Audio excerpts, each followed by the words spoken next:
Bom dia, meus amados, a graça e a paz do Senhor. Hoje vamos estudar o Evangelho segundo João, capítulo 5, versos 1 a 4, que dizem: Algum tempo depois, Jesus subiu a Jerusalém para uma festa dos judeus. Há em Jerusalém, perto da Porta das Ovelhas, um tanque que em aramaico é chamado Betesda, tendo 5 entradas em volta. Ali costumava ficar grande número de pessoas doentes e inválidas, cegos, mancos e paralíticos. Eles esperavam um movimento nas águas. De vez em quando descia um anjo do Senhor e agitava as águas. O primeiro que entrasse no tanque, depois de agitadas as águas, era curado de qualquer doença que tivesse. Bom, queridos, aqui Jesus volta a Jerusalém e ele passeia por um lugar onde tem um tanque com 5 entradas. Esse tanque é chamado de Betesda. Essa palavra Betesda significa casa de misericórdia. E ali se reunia um grande número de pessoas doentes e inválidas, porque elas tinham a esperança de que, de vez em quando, um anjo descia e agitava as águas. E o primeiro a entrar, depois que a água era agitada, essa pessoa era curada. Bom, queridos, como surgiu essa crença? O texto aqui não nos revela. Mas o que é importante de notar aqui, queridos, que essa crença de que um anjo descia e agitava as águas e a primeira pessoa que entrasse era curada, era mero misticismo judaico. Era um mito, uma lenda judaica. Algo que era muito comum na época aqui de Jesus. Os registros são extremamente vastos na literatura judaica da quantidade de mitos que eles tinham. Lembrando que entre o Antigo Testamento e o Novo Testamento, ou seja, entre o último livro do Antigo Testamento e a vinda de Jesus, passou-se um período de 400 anos. Ou seja, quase a idade do Brasil, de tempo sem alguma manifestação extraordinária de Deus. E esse período de silêncio foi marcado por criações humanas, a mente humana divagando e criando fábulas. Então essa aqui é apenas mais uma de tantas. A narrativa aqui apenas descreve qual era a expectativa desse povo, que se reunia, essa multidão que se reunia em torno desse tanque.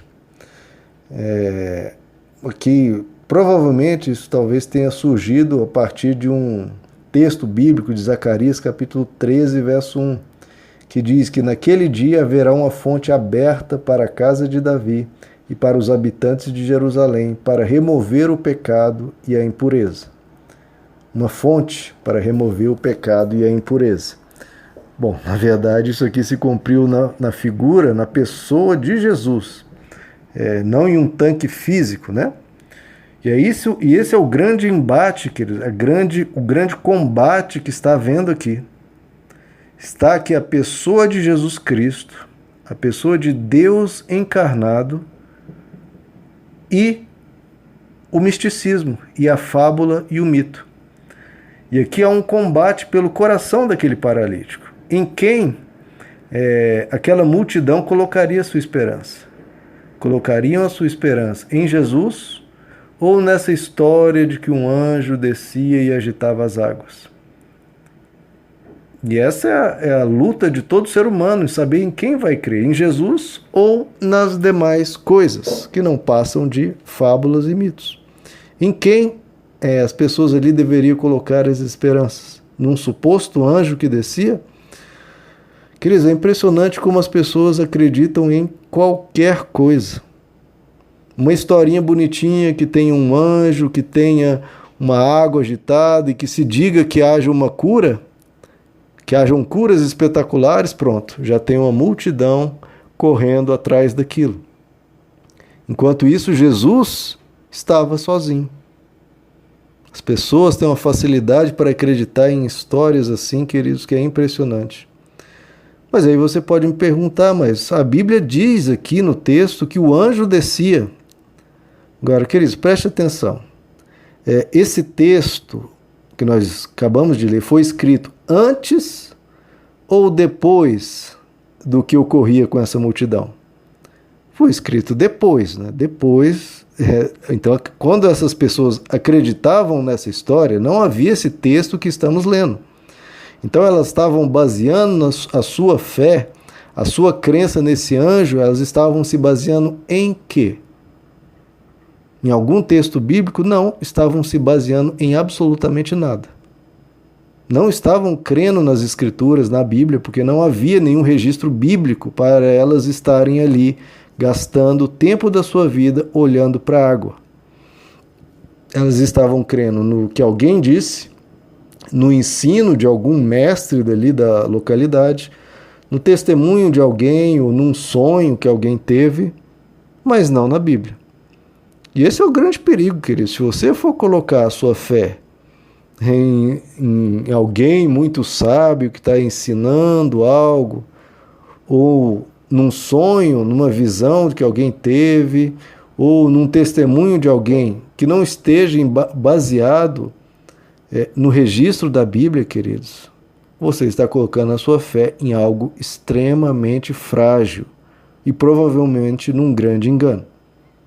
Num engano que vai te escravizar, que vai fazer você ficar à beira de um tanque, olhando para a água por horas, por dias, por meses, esperando aquela água ser agitada.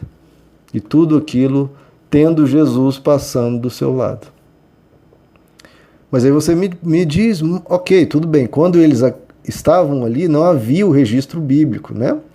Mas agora há. Então nós agora sabemos que há um anjo, certo? Que havia um anjo ali que curava as pessoas, correto? Você pode me perguntar. Não, queridos, na verdade não. Na verdade, esse final do verso 3 e o verso 4 não existem no original do Evangelho de João. Não existem. Os manuscritos mais antigos e os melhores manuscritos do Evangelho de João não contêm o final do verso 3 e o verso 4 inteiro. Não contém. Se você tem uma Bíblia aí de estudo, talvez esses dois versos estejam marcados com asterisco, com observação. E se você ler mais abaixo, vai dizer exatamente o que eu estou te dizendo. Esses dois versos não existem nos manuscritos mais antigos do Evangelho de João.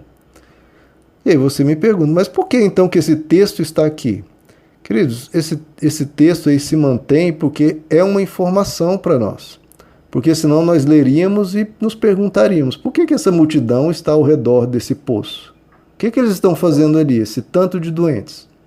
Bom, eles estavam ali porque tinham essa esperança, tinham essa crença, tinham essa fé, que não se baseava em nada da Bíblia, mas que tinham essa fé. E essa informação está aí para nós sabermos. Mas, de novo, você nem sequer precisava saber disso, basta lembrar-se que, quando as pessoas estavam ali, não havia nenhum registro bíblico para elas estarem baseando a sua fé naquilo. Agora, queridos, de novo, o que está aqui é um grande combate pela fé das pessoas. Jesus, ou uma crença, uma ideia, né, aquela religião que estava ali de um anjo, suposto anjo que descia. Em quem você vai colocar a sua fé? E, queridos, o que a gente precisa lembrar é que essa cura tinha algo a ver com o caráter de Deus. Eu não consigo ver Deus, queridos, numa brincadeira dessa com a dor de um ser humano. Imagine você ficar meses na beira de um tanque, olhando para a água, sem olhar para o lado, com medo de você ir, talvez almoçar ou ir ao banheiro e perder a sua oportunidade, porque você poderia estar fora por 5 minutos, a água se agitava e você perdia a oportunidade de ser curado. Imagine, queridos, se Deus faria algo assim. Imagine que se Deus faria um milagre desse tipo, a água é agitada e ali dezenas de doentes, inválidos, coxos, paralíticos, cegos, saíam em disparada correndo, um atropelando o outro, rolando, caindo, se machucando, passando meses com sol na cabeça, com frio, e nessa correria danada pulavam todos na água e apenas um seria curado. Isso se fosse uma agitação verdadeira e não um mero vento, uma impressão de alguém. Todo esse sofrimento, pessoas escravizadas, pessoas presas naquele lugar, sem o convívio da família, né, ficando ali no relento, debaixo do sol, sem poder tirar o olhar da água. Você acha que Deus escravizaria as pessoas dessa forma, queridos? E olha, o critério para a pessoa receber a cura era apenas uma só pessoa. Tinha que ser o mais rápido, aquilo ocorria de tempos em tempos, sabe-se lá quanto tempo, e somente quando a água era agitada. Que tipo de critério é esse, queridos? Não era a pessoa mais necessitada, não era a pessoa de melhor coração, não. São critérios absolutamente mágicos, absolutamente opressivos e sem nada a ver com o coração da pessoa. Jesus não, que Jesus que estava passando ali, que é a única pessoa, o único lugar onde que devemos depositar a nossa fé, não põe nenhum tipo de critério, não impõe nenhum tipo de exigência, não explora, não escraviza. Como nós veremos, o que Jesus vai exigir das pessoas? Nada. Ele não exige. Primeiro, Jesus, ele tem a graça dele, a compaixão dele, a bênção dele, não apenas para um, como ali a questão do anjo, não é apenas para um, ele tem para todos.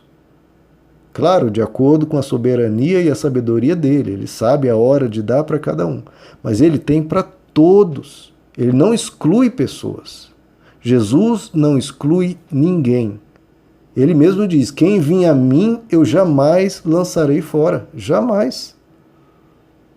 E mais, Jesus ele não requer esforços incríveis das pessoas, né, que seja o mais rápido, ele não requer nada disso, ele requer uma fé pequena, nem exige uma fé grandiosa, claro que quanto mais fé, melhor, mas ele não exige isso. Ele mesmo diz que bastando ter uma fé do tamanho de um grão de mostarda, que é uma semente minúscula, se você tiver uma fé bem pequena assim, só uma fé para confiar nele, para crer que ele existe, crer que ele é bom, basta ter uma fé simples e ele já te abençoa. E mais, Jesus, a compaixão dele, a bênção dele, não é de tempos em tempos. Não, ele tem o socorro dele, o cuidado dele é contínuo, é sempre. É sempre. Então, queridos, que a gente tenha esse cuidado de depositar a nossa fé em Jesus. Uma fé simples, uma fé que não exige nada de ninguém, não cobra nada de ninguém. A bênção de Deus é sempre absolutamente de graça, gratuita e toda cheia de amor. Agora, queridos, por causa de uma suposta cura de um ou outro que passava naquele tanque, as pessoas nutriam uma esperança e ficavam presas, escravas, num lugar onde um Deus estranho e perverso era ensinado. Meu irmão, não caia nessa de ouvir testemunho de uma pessoa ou outra para se jogar, para seguir coisas perversas, coisas que exploram, coisas que escravizam. Não, Jesus é bom sempre, ele dá de graça. Então conheça o caráter de Deus para você nunca ser enganado. Conheça o caráter de Deus que está em Jesus. Jesus, ele não escraviza, Jesus, ele não explora, Jesus, ele não maltrata, Jesus, ele não oprime. Ele não te cobre de exigências as mais estranhas. Ele não coloca você debaixo de uma escravidão, jamais. Jesus disse para nós, se vocês, apesar de serem maus, sabem dar boas coisas aos seus filhos, quanto mais o Pai de vocês, que está nos céus, dará coisas boas aos que lhe pedirem. Então, o nosso relacionamento com Deus, queridos, não é um relacionamento de uma seita, não é um relacionamento de um misticismo, Não, onde um Deus distante exige coisas as mais estranhas e absurdas e opressivas. Não, é o relacionamento de um pai com um filho. Um pai, ele só requer do filho um mínimo de obediência, um mínimo de respeito. Agora, o pai está todo feliz e todo pronto para cuidar, ajudar, estar todo ao dispor do filho, sem exigências absurdas, sem opressão. Pelo contrário, com muito amor. Se nós sabemos dar boas coisas aos nossos filhos, você acha que Deus não sabe dar? Você acha que alguém é mais carinhoso, mais amoroso, mais gentil do que Deus? Não, ele é infinitamente melhor e mais bondoso do que todos nós juntos. Então, ele não oprime ninguém. Quando emissários de João Batista foram ver se Jesus realmente era o verdadeiro Messias, Jesus diz aos discípulos de João: vá, contem a João o que tens visto e ouvido. Os cegos veem, os coxos andam, os leprosos são purificados e os surdos ouvem. Os mortos são ressuscitados e aos pobres é anunciado o Evangelho. Queridos, a única casa de misericórdia, a única Betesda que existe no planeta inteiro, a única casa de misericórdia se chama Jesus Cristo. Põe a sua fé somente nele. E você nunca vai ser enganado, nunca vai ser explorado, nunca vai ser escravizado. Meus amados, que Deus os abençoe. A graça e a paz do Senhor.